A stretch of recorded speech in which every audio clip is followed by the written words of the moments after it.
La bineuse est un outil ancestral à redécouvrir dans un contexte de réduction des herbicides. Cet outil est adapté aux semis en ligne et utilisable sur plusieurs cultures. Ne travaillant que sur l'interrang, elle vient en complément d'autres techniques de désherbage chimiques ou mécaniques, en espérant à l'avenir maîtriser le salissement sur le rang. Aujourd'hui, les constructeurs proposent une vaste gamme de bineuses de différentes largeurs, offrant de bons débits de chantier. Différents concepts existent sur le marché: arrière, frontal, ventral, équipés en majorité de socles de formes très diverses ou d'étoiles. Afin d'améliorer la précision du binage, plusieurs systèmes de guidage sont disponibles et permettent d'augmenter nettement le débit de chantier et le confort de conduite. Les guidages les plus courants sont la trace au sol ou la détection des rangs par caméra, palpeur ou cellule photoélectrique. Tout d'abord, la bineuse et le semoir doivent être en adéquation avec le nombre de rangs et l'écartement. L'idéal serait quand même, et là on appelle les constructeurs de bineuses à faire évoluer, à avoir un interrang plus serré, plutôt 60. Comme on est en élevage, on a tendance à semer d'autres cultures comme le maïs à 75. Donc il nous faudrait des outils télescopiques sur les semoirs comme sur les bineuses, qui s'adaptent très très facilement. Si on veut pousser plus loin, qui voudrait minimiser l'investissement, on peut, avec une machine céréale, donc biner ses maïs, soit il met des parallélogrammes totaux pour faire du maïs, ou soit il peut faire des multiples. Il faut toujours s'arranger à simplifier.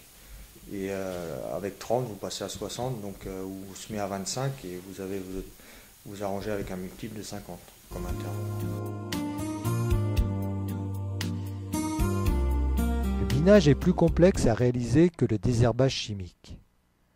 Pour obtenir une bonne efficacité, plusieurs conditions doivent être réunies. Un travail du sol suffisamment affiné, un lit de semences nivelé. Alors c'est toujours une fenêtre météo en fait où il faut que c'est un temps plutôt sec. Toute technique de binage, c'est un temps plutôt sec quand on le passe.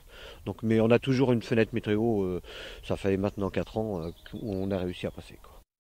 Ces conditions sont fréquemment réunies à l'automne sur colza et au printemps sur culture d'été, mais plus rares en sortie d'hiver. Bon, c'est le même principe pour une bineuse maïs ou tournesol. On intervient, on peut démarrer très jeune avec des tôles protège-plants et le stade limite, ça va être le stade limite du passage du tracteur. Autre avantage, cet outil reste efficace sur des adventices et vivaces relativement développés. Aujourd'hui, grâce à la bineuse, c'est vrai que sur du vulpin, du chardon et folavoine, tout ce qui est entre rangs est détruit, donc bien maîtrisé. Le petit souci aujourd'hui reste sur la folavoine, qui, elle, sur le rang, ne va pas se faire étouffer par la culture en place. Un travail superficiel est impératif pour détruire les adventices présentes tout en évitant de nouvelles levées et éviter de déchausser la culture. Il n'y a pas besoin, mais le but c'est vraiment de travailler de 3 cm point la ligne. C'est un binage, donc c'est un scalpage. Et c'est pour ça que certains trouvent que le binage ne marche mal, mais parce qu'ils travaillent trop de terre. Donc ils brassent toujours de la terre fraîche et ça redémarre automatiquement.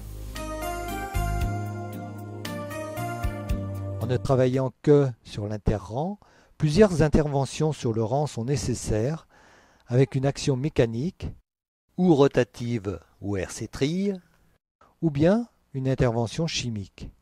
Le seul problème qu'il peut y avoir, c'est sur le rang. C'est comme pour un maïs et un tournesol. On se bataille pour nettoyer le rang avec la houe ou la RC-trille, mais après c'est la bineuse qui fait l'interrang, mais on y arrivera toujours à la bineuse. Donc le but c'est de passer, puis quand on bute, en binant on met de la terre au pied, donc s'il y a une mauvaise herbe qui a réussi à être là encore, elle est cachée par de la terre, ce qui permet de l'étouffer. En complément, pour nettoyer le rang, la bineuse peut être équipée d'accessoires, kit de pulvérisation, doigts cresse ou disque de butage. Et on bine en gros aux alentours de 8-9 à l'heure. Ouais, pas plus.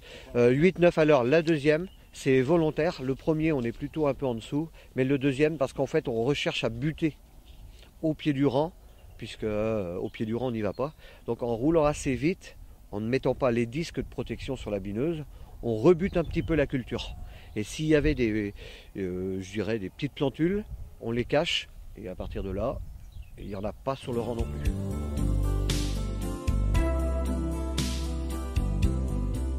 Parmi les difficultés de mise en œuvre, on peut citer la forme, le dévers des parcelles, la présence de gros cailloux.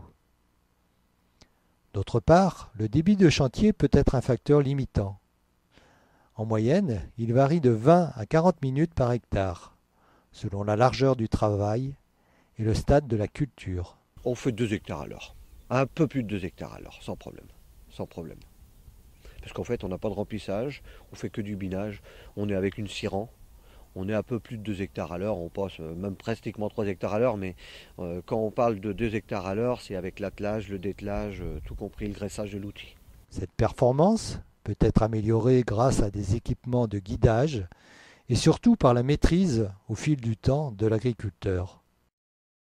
En plus de l'effet de désherbage, le binage contribue à limiter l'évaporation du sol dans la mesure où les passages sont superficiels.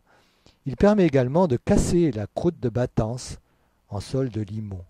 L'intérêt de passer la bineuse, c'est non seulement de détruire les adventices qui sont entre les rangs de la culture, mais c'est aussi au printemps de réaérer le sol, de réchauffer le sol et de refaire la vie au sol, de redonner plus de vie au sol. Si bien que la culture, elle retrouve aussi un bénéfice à réactiver la vie du sol dès le printemps et ça lui donne un petit coup de fouet dès le printemps. L'innovation des constructeurs, les aides à la conduite et l'inventivité des agriculteurs feront progresser encore les débits de chantier, la précision de travail et le confort d'utilisation des bineuses.